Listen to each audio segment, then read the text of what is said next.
আইপ্যাকের কর্ণধরের বাড়ি এবং অফিসে যে তল্লাশি ইডির তা নিয়ে বিবৃতি জারি করেছে এনফোর্সমেন্ট ডিরেক্টরেট, যেখানে ইডি বলছে শান্তিপূর্ণ ও পেশাদারি কায়দায় তল্লাশি চালানো হচ্ছিল।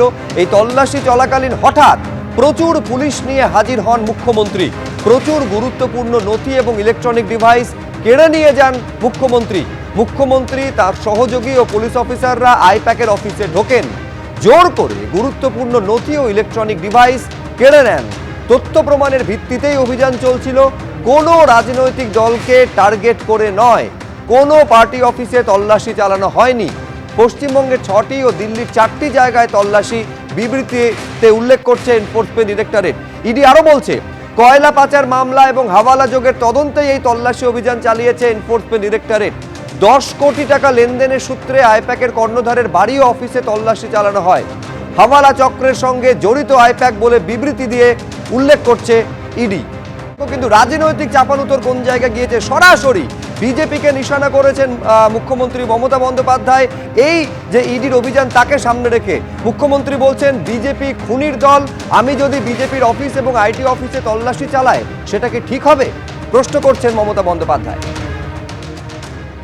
BJP is a killers party.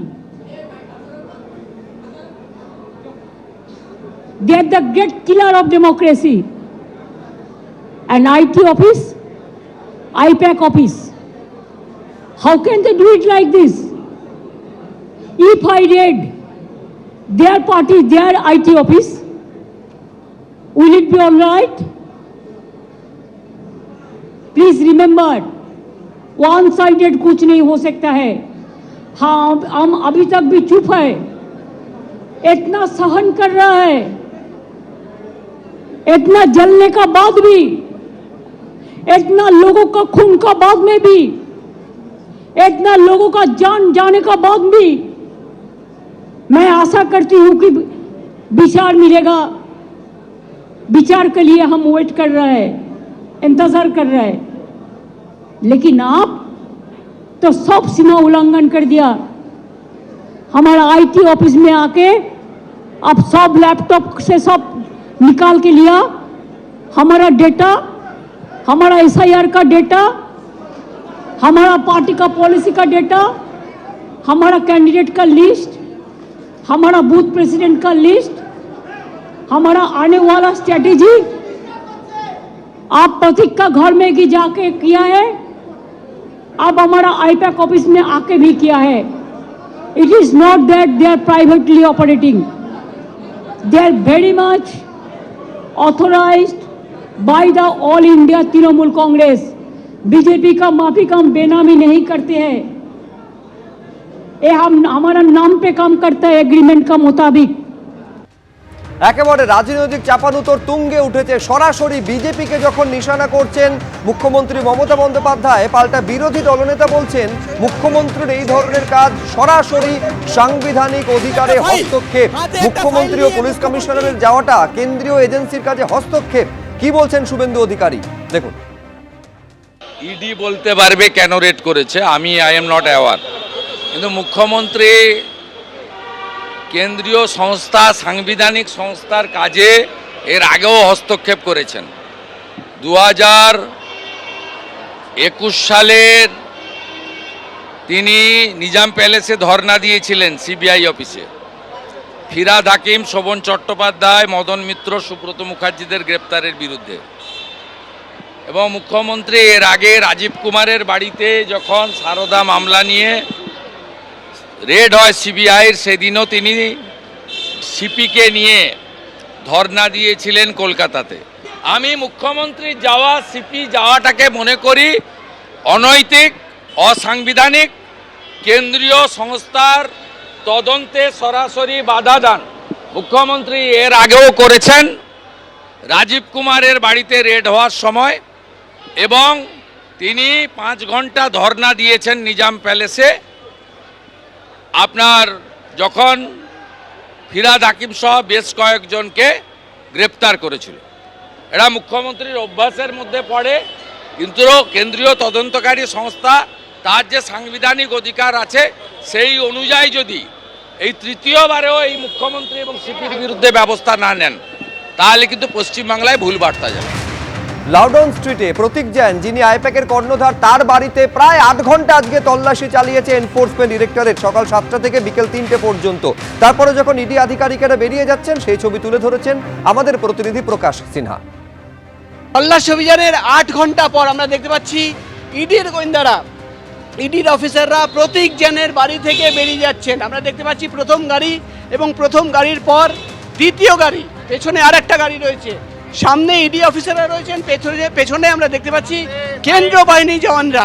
অর্থাৎ 8 ঘন্টার পর লাউডন স্ট্রিটের প্রতীক জৈনের বাড়ি থেকে বেরিয়ে যাচ্ছেন ইডি অফিসাররা, এবং এই মুহূর্তে সেই গাড়ি লাউডন স্ট্রিট থেকে এগিয়ে যাচ্ছে মিন্টো পার্কের দিকে। আর এরই মধ্যে ইডির তরফে একটি বিবৃতি সামনে এসেছে, যেখানে বলা হচ্ছে সাংবিধানিক পদে থাকা ব্যক্তি অবৈধভাবে ক্ষমতার অপব্যবহার করে ফাইল ছিনিয়ে নিয়েছেন। নির্দিষ্ট প্রমাণের ভিত্তিতেই তল্লাশি অভিযান চলেছে। কোনো রাজনৈতিক দলের কার্যালয়কে টার্গেট করা হয়নি। কয়লা পাচার মামলায় পশ্চিমবঙ্গ ও দিল্লির 10টি জায়গায় তল্লাশি চলছে, কলকাতার 6টি জায়গা এবং দিল্লির 4 জায়গায় তল্লাশি অভিযান চলছে। নগদ ও হাওয়ালার মাধ্যমে টাকা ট্রান্সফার সহ বিভিন্ন অভিযোগে এই তল্লাশি। এই তল্লাশির সঙ্গে ভোটের কোনো সম্পর্ক নেই বলে বিবৃতিতে বলা হয়েছে ইডির তরফে।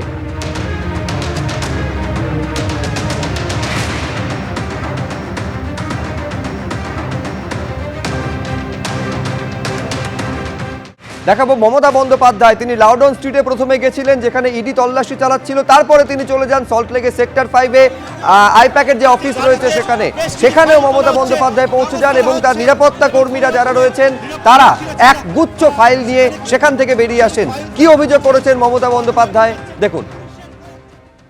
He raided my IT sector office and IT sector in charge house to collect all of our party hard disk, the candidate list, the party strategy, the party plan.